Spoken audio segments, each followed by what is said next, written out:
14वीं battalion की ओर से आयोजित इस कार्यक्रम में जवानों ने 10 किलोमीटर दौड़ लगाई।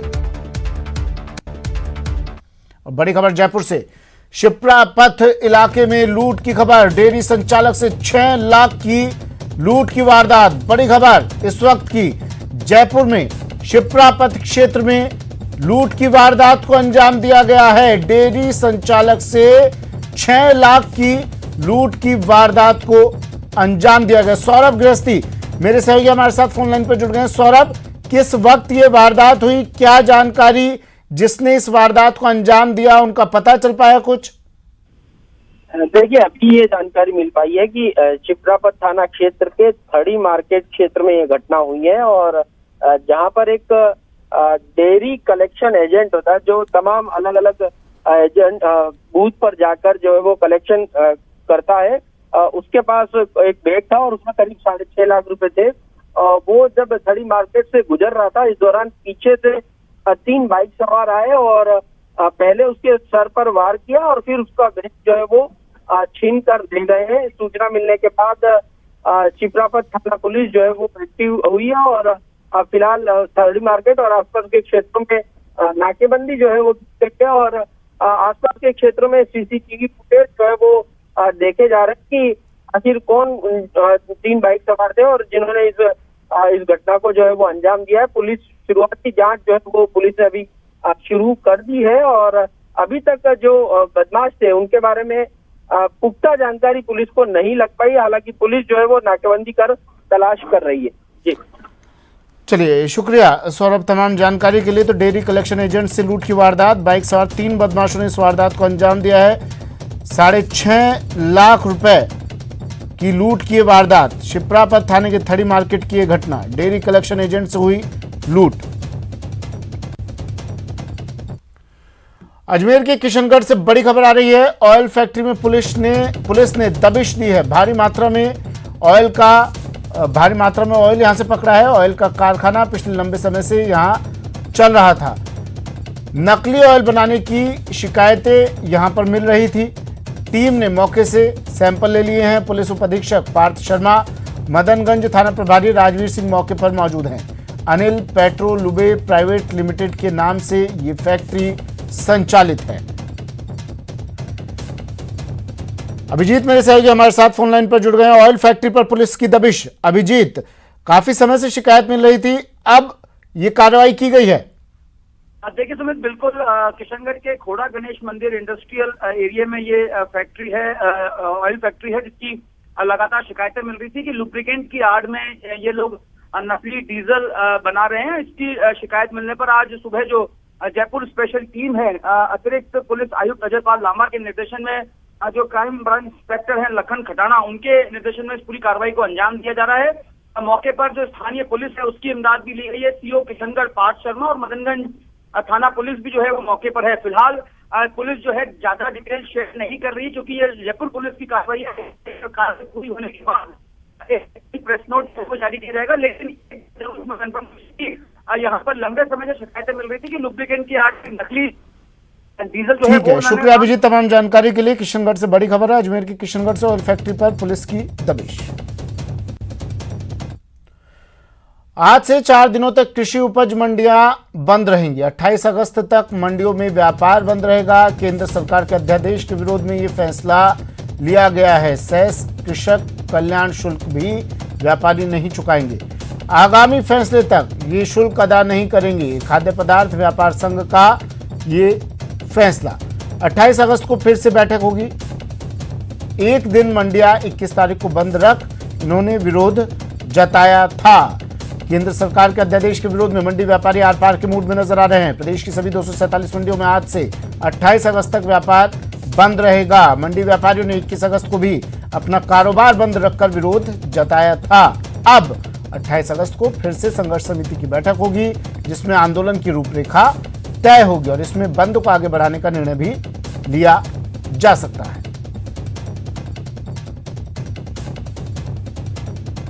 की कार्यकारिणी तथा संघर्ष समिति की बैठक आयोजित की गई। बैठक में निर्णय लिया गया है कि राजस्थान खाद्य पदार्थ व्यापार संघ की 247 मंडियां अपना व्यापार 25, 26, 27, 28 को बंद रखेंगी।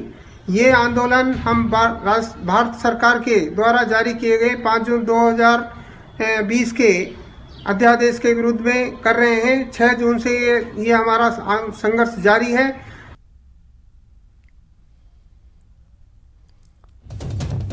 दिनेश मेरे सहयोगी हमारे साथ फोन लाइन पर जुड़ गए हैं। दिनेश, व्यापार बंद रहेगा 28 अगस्त तक, क्या मांग है, क्या कह रहे हैं ये लोग? केंद्र सरकार के अध्यादेश का विरोध कर रहे हैं। बिल्कुल, देखिए जो अध्यादेश आया था जून महीने में, उसका लगातार विरोध व्यापारियों द्वारा किया जा रहा है और यही वजह है कि 4 दिन तक मंडी बंद रखने का ऐलान किया गया है। 25 अगस्त यानी आज से लेकर 28 अगस्त तक मंडियों में व्यापार बंद रहेगा। दुकानें खुली है लेकिन व्यापार बंद रखने का निर्णय लिया गया है। जो माल आ रहा है वो उतर रहा है लेकिन खरीद बेचान जो है उससे बंद रखकर अपना विरोध व्यापारी जता रहे हैं। अध्यादेश में ये बात कही गई है जो बाहर से जो व्यापार करते हैं व्यापारी, उन पर किसी तरह का न तो उन पर लाइसेंस की बाध्यता है, ना ही उन्हें कोई टैक्स चुकाना होता है, लेकिन जो मंडी के अंदर रहकर व्यापार कर रहे हैं उन पर उन्हें लाइसेंस भी लेना अनिवार्य है। इसके साथ ही उन पर तरह तरह के टैक्स भी लगाए जा रहे हैं। तो इसको लेकर व्यापारियों में रोष ये है कि इस तरीके से मंडी में जो व्यापारी व्यापार कर रहे हैं उन पर विपरीत असर पड़ रहा है और मंडियां जो है वो इस तरीके से बंद होने के कगार पर आ जाएंगी। तो इसको लेकर विरोध जताया जा रहा है। ये जो आंदोलन किया जा रहा है इसको देशव्यापी बनाने की भी कवायद है। जो आसपास के राज्यों की मंडियां हैं उनसे लगातार संपर्क साधा जा रहा है। इसके साथ ही जो अखिल भारतीय संघ है उससे भी संपर्क करके देशव्यापी आंदोलन बनाने की कवायद है। एक और महत्वपूर्ण फैसला जो व्यापारियों ने लिया है वो ये कि राज्य सरकार को जो और केंद्र सरकार को जो रेवेन्यू जाता है मंडी टैक्स के रूप में और कृषक कल्याण शुल्क के रूप में, वो व्यापारी नहीं चुकाएंगे। चलिए, शुक्रिया दिनेश तमाम जानकारी के लिए। तो 4 दिनों तक कृषि उपज मंडियां बंद रहेंगी। 28 अगस्त तक मंडियों में व्यापार बंद रहेगा। जोधपुर में आज से किसानों का महापड़ाव। जोधपुर डिस्कॉम के बाहर महापड़ाव। 20 दिन से तहसील मुख्यालयों पर धरना दे रहे थे किसान। 65 करोड़ का अनुदान मांग रहे थे। 75,000 कृषि उपभोक्ताओं के 833 रुपए प्रति माह अनुदान रोका हुआ है। 65 करोड़ अनुदान जारी करने की मांग इन किसानों को शहर की सीमा के बाहर पुलिस रोक सकती है। पुलिस और प्रशासन महापड़ाव को लेकर अलर्ट पर है। जोधपुर में कल से पानी का शटडाउन। कल से 2 दिनों तक पानी का शटडाउन। बारिश में देरी और जलाशयों में पानी बचाने की कवायद। कायलाना, सुरपुरा और चौपासनी फिल्टर से जुड़े क्षेत्रों में ये शटडाउन किया गया है। 28 अगस्त तक सुचारू होगी जल सप्लाई।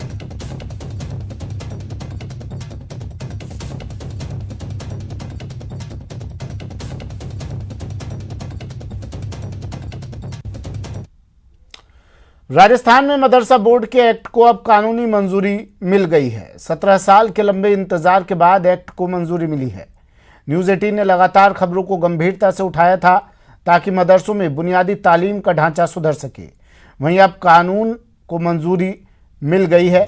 सालेह मोहम्मद ने मदरसा बोर्ड एक्ट और बुनियादी सुधारों पर बात की संवाददाता अरबाज अहमद से। राजस्थान में 17 साल के लंबे इंतजार के बाद में मदरसा तालीम को लेकर के एक बड़ा फैसला राजस्थान सरकार ने किया है।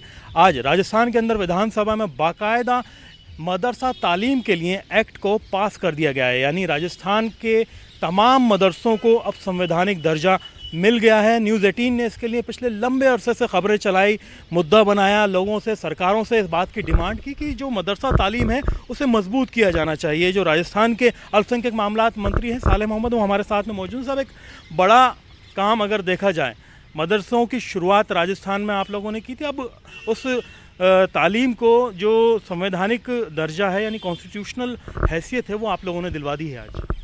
देखो, बहुत बड़े अरसे से आपने ठीक कहा कि जब मदरसा बोर्ड शिक्षा विभाग में था, उसके बाद में मुख्यमंत्री अशोक गहलोत साहब की जो पहली सरकार थी 2003 के अंदर, उन्होंने उस समय मदरसा बोर्ड का गठन किया 2003 के अंदर।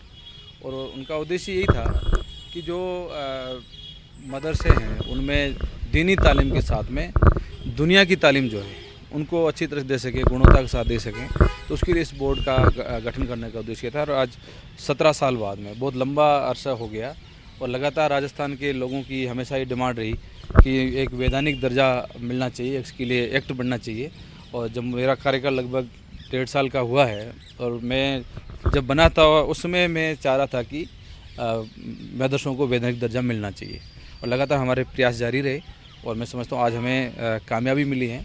और इस बोर्ड के गठन होने से एक तो लगातार कोई भी अपने प्रशासनिक आदेश थोप नहीं सकेगा, एक वैधानिक दर्जा होगा तो अपना मदरसा बोर्ड अपने आप में एक अलग स्वायत्त निकाय की तरह एक बोर्ड होगा। जो पॉइंट्स हैं ये आपने एक्ट के अंदर रखे हैं कि जिनकी वजह से अब सुधार होगा, जो ढांचागत एक तरह से देखा जाए जो स्थिति है, जो निर्णय लेने के फैसले लेने की जो ताकतें हैं वो मदरसों में। तो हाँ, मैं वही कर रहा हूँ कि इस बोर्ड बनने से बोर्ड को एक मजबूती मिलेगी, प्रभावी ढंग से योजनाओं का लाभ अच्छी तरह से योजनाएं भी आ सकेगी और उसका लाभ भी मिल सकेगा।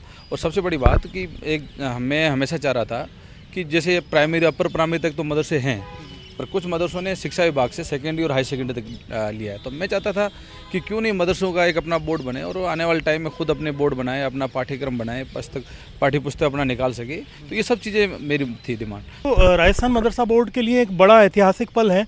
अपना वजूद इसका नहीं था, सिर्फ एक प्रशासनिक आदेश में राजस्थान का मदरसा बोर्ड चल रहा था। अब मदरसा एक्ट भी होगा, तमाम ताकतें भी उसके पास में होगी जो मदरसों में तालीम देने के लिए बहुत ज़रूरी जो चीज़ें हैं वो अपने स्तर पर मदरसा बोर्ड कर सकेगा। कैमरा पर्सन बलबीर सिंह राठौड़ के साथ में अरबाज अहमद, न्यूज़ 18 के लिए जयपुर से। प्रदेश में बारिश का दौर जारी है। कई हिस्सों में आज भी बारिश की संभावना जताई गई है। बाड़मेर और जैसलमेर जिलों में येलो अलर्ट जारी किया गया है। कई इलाकों में भारी बारिश के आसार हैं। जयपुर, अजमेर, कोटा संभाग में भी बारिश की संभावना।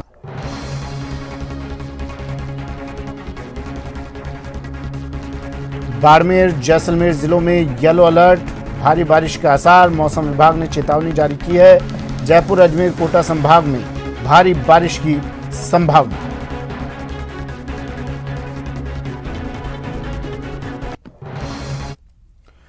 मरुधरा में आसमानी आफत जारी है। तेज बारिश के चलते नदी नाले उफान पर हैं। वहीं बारिश की वजह से आम आदमी की परेशानी बढ़ गई है।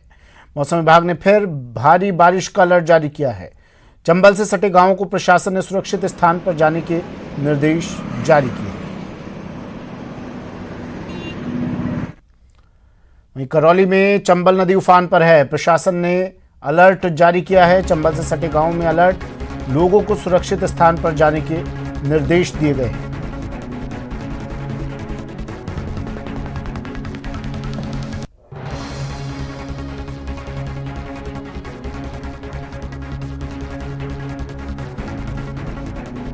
उफान पर चंबल नदी, ये तस्वीरें भी देखिए। भारी बारिश का अलर्ट जगह जगह मौसम विभाग की ओर से और कई जगहों पर स्थितियां भी बाढ़ जैसी बनी थी और अब मौसम विभाग ने फिर से अलर्ट जारी किया है। कई जगहों पर येलो अलर्ट जारी कर दिया गया है।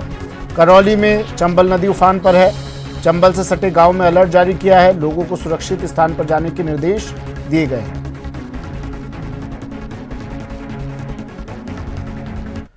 जैसलमेर में भी अच्छी बारिश हुई है। ग्रामीण इलाकों में भी बारिश होने से मुख्य मार्गों पर जल जमाव के हालात हैं, जिससे लोगों को आने जाने में परेशानी का सामना करना पड़ रहा है। बता दें कि मौसम विभाग ने पहले से ही जैसलमेर में ऑरेंज अलर्ट जारी किया था। बंदे में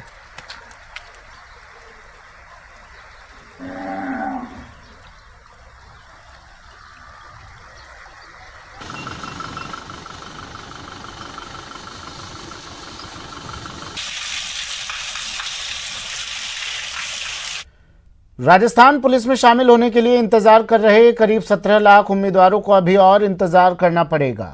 जी हां, कोरोना के बढ़ते ग्राफ को देखते हुए उम्मीदवारों के लिए परीक्षा कराना नामुमकिन लग रहा है। भर्ती होकर समाज की सेवा किस नौजवान का सपना नहीं होता। तभी तो कांस्टेबल भर्ती परीक्षा में नौजवानों का सैलाब उमड़ता है। लेकिन इस बार 17 लाख उम्मीदवारों का भविष्य अधर में लटक गया है। राजस्थान पुलिस अभ्यर्थियों का बढ़ा इंतजार। परीक्षा के आड़े आई कोरोना की बेकाबू रफ्तार। डीजीपी ने मामले पर बनाई थी कमेटी। डीजीपी को रिपोर्ट सौंपेगी कमेटी। गृह विभाग को परीक्षा की दी जाएगी जानकारी। भर्ती परीक्षा आयोजित कराने को लेकर आ रही परेशानियों में सबसे बड़ी दिक्कत कोरोना संक्रमण की बताई जा रही है। ऐसे में यदि 17 लाख उम्मीदवारों का प्रदेश में मूवमेंट होता है तो संक्रमण और ज्यादा फैलने की आशंका बढ़ जाती है। इसके अलावा निकाय चुनाव को लेकर भी सस्पेंस बना हुआ है। भर्ती परीक्षा के दौरान निकाय चुनाव आ जाते हैं तो प्रशासन की परेशानी और बढ़ सकती है। न्यूज 18 राजस्थान के लिए जयपुर से राकेश गुसाई की रिपोर्ट। श्रीगंगानगर में एक ही दिन में कोरोना के 54 नए मामले सामने आए हैं, जिसमें से अकेले सूरतगढ़ में 23 कोरोना पॉजिटिव रोगी एक साथ आने पर स्वास्थ्य विभाग और प्रशासन में हड़कंप मच गया है। इनमें सबसे ज्यादा 13 संक्रमित LIC कर्मचारी मिले हैं, जिसके बाद सूरतगढ़ SDM ने अगले 3 दिन सूरतगढ़ के बाजार बंद रखने का निर्णय लेते हुए आमजन से सतर्क रहने की हिदायत दी।